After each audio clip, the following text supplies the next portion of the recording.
All right, I said I was done with this, but here we go. Practical politics number 3. You need to red pill your hairdresser. You get 15 minutes with her in the chair once a month, and if you can infect her mind with a little political virus, then that will spread like wildfire through your town because she's the hub of the community. Okay, she gets 150 women or so sat in her chair for 30 minutes a time every week, and they natter. They natter about what's going on in the local area, except they don't have a coherent understanding of it. And so it's your job.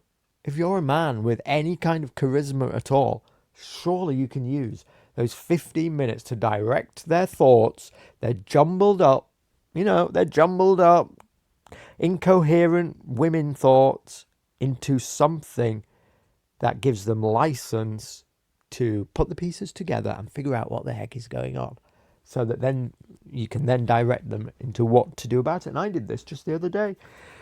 I was in the salon. I arrived 15 minutes early. This isn't the salon, by the way. This is just a picture off the internet, but it's a very similar scene to this, a local salon. There's just my hairdresser with one woman in the chair, nobody else in the place. I arrive early, and she says, "Look, Stephen, I'm running 5 minutes late. Are you okay?" I said, "Yeah, sure." So I sit there and I managed to listen to them nattering for 5 minutes. And they're talking about the local area. They're talking about how they don't feel safe now that the dark nights are drawing in early, going around the town on their own. The girl in the chair said she won't go out after 5 p.m. now that it's getting dark early without her boyfriend. They're talking about a rape that happened locally. They're talking about somebody who got beat up. They're talking about the people, in quotes, the youths, in quotes, hanging around the bus station. They're talking about somebody getting mugged and putting all these things together. And I realise that they see all the symptoms. They just don't have license to put it together and in an acceptable way and like notice what the actual problem is. So I thought, I'm going to do this for them. Right, here we go. And I piped up and said, the problem, the problem in our town is that since COVID-19, and I joked that all our MP's done is drive that bus down to Westminster and bring it back full of migrants. And that caused them to laugh, but they knew they knew that I knew that they knew. Okay. And or the other way around. And then I explained to them the problem with, right, since COVID-19, and I said, I'm sure these are good, some of them are good people. I did the Trump meme. But the issue is they're economic migrants. They're people who have zero or no skills. So I'm cooking a little. You have to do this for a normie audience, right? You don't want to scare them off with right-wing reactionary views. So you have to temper this back and give them it in a palatable way that they can accept as somebody who's just thoughtfully understands the problem. So I said, the problem is these people who are coming here, they have nothing. They're poor people. They need to claim benefits. We as a town can't provide for them. We have homeless people on our streets, but we're having to house them, feed them, clothe them. They don't have jobs. That means that they're committing crimes. They don't have skills, so they can't get jobs. That means we're having to pay for them, taking classes and things like that. In the meantime, they're going out committing crimes. And what's even worse is that they come from countries where they don't have the same values as us, and they don't treat women in the same way as us. And this is a fundamental part of their being. It's not necessarily their fault, I said, but they're coming here in vast numbers now, and we can all see it everywhere in the town, and their values aren't the same as us, and they don't treat women the same as we treat our women. And they would look upon girls like you who dress the way that you do as if you're asking for it. And so this is a real danger. And so I understand why you're feeling the threat that you are. When you talked about being worried about the people hanging around the bus station, I know the people that you're referring to. And you're right to feel that way, by the way. Don't feel like you're wrong to have these views. They come from a real place, and you're right to have that inner sense about it. That's the right reaction, because it is a danger to you. And these crimes have increased since these people have been forced into our town. And somehow, I don't know what happened, dude, but I just channeled my inner Jonathan Bowden, and I must have done a good job. And I wasn't even prepared for this, but you can go prepared. Yeah, you can think up a little 90-second soliloquy. Right, I had to do mine on the spot, and it made, let's call her Sandra or whatever. I'm just making that name up, but it was like a scene like this, like you see on the screen. Okay, she stopped hair drying the hair. She put the hairdryer down. She was nodding to me, and the other one turned round.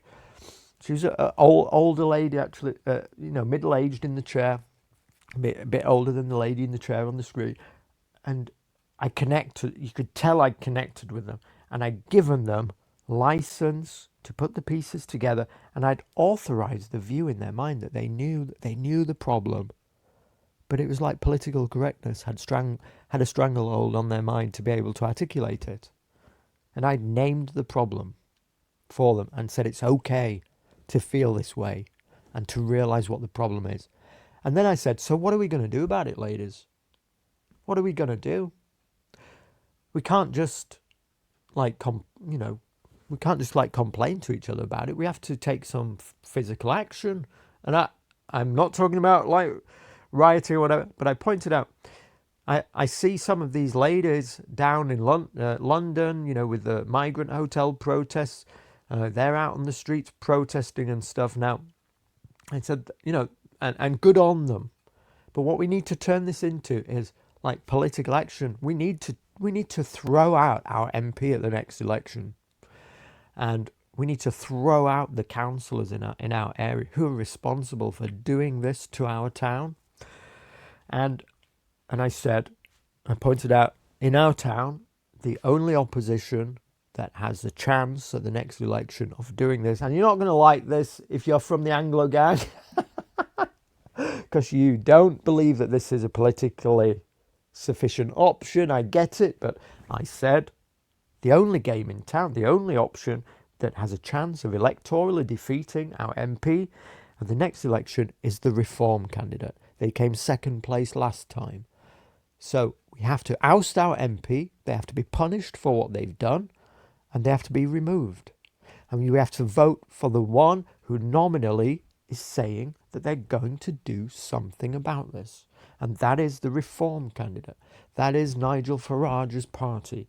Now, you're going to go, oh my God, I listened to SJJ's video and all he's done is give me like the Reform speech. Well, I'm not Harry and Gladys just here soy jacking about Nigel Farage and Reform. I'm not doing it for that purpose.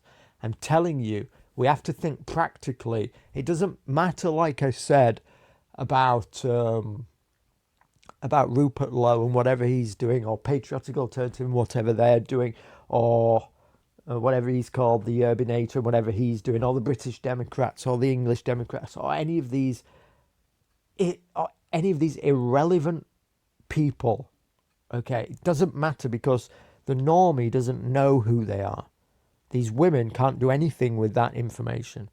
Tell them about that, and you might as well be telling them something esoteric about Evola.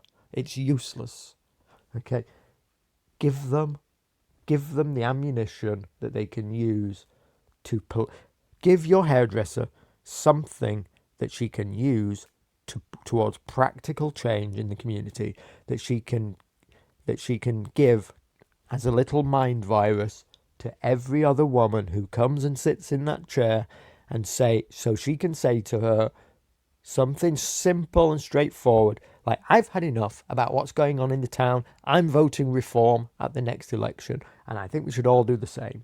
Very simply. And when the election comes around, there will be a Reform candidate on the ballot, and there it is. There's the practical politics. There's the political change. So, like I say, if you've got any kind of charisma, you can do this. Go ahead and do it. Somebody said to me in the comments under the last video that Peter Hitchens says that we all just need to vote tactically at the next election towards defeating the left. And that's like the more complicated answer. Yeah, that's true. Whatever it is to defeat this Labour government at the next election must be done.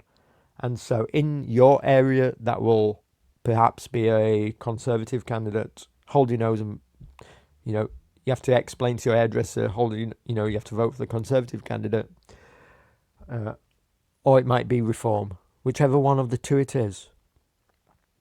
Okay, whichever one of the two, because I guarantee you it's not Rupert Lowe's party and it's not any of the other children's parties, whatever shit they are. They might, whatever. Okay, these are wasted votes. Okay, and if the answer is not to vote Reform in practical politics at the next election, then what is it? I'd like to give me the other alternative. All of you people who are telling me this isn't good enough. What is the other alternative? Give me the other solution. I'll okay. If it's got a better option, then tell me it. I want to know what it is. What I'm going to do in my town at the next election what is the other option that's available to me? Well, I can already tell you there isn't one. So anyway, that's been the video for today. Practical politics is about the politics of what is possible, not what is in your dreams. Let's get real, okay, and do something that actually fundamentally can change. And go and red pill the hub of your community, the hairdresser, and let us spread this virus around the town. Thank you for watching. I appreciate you.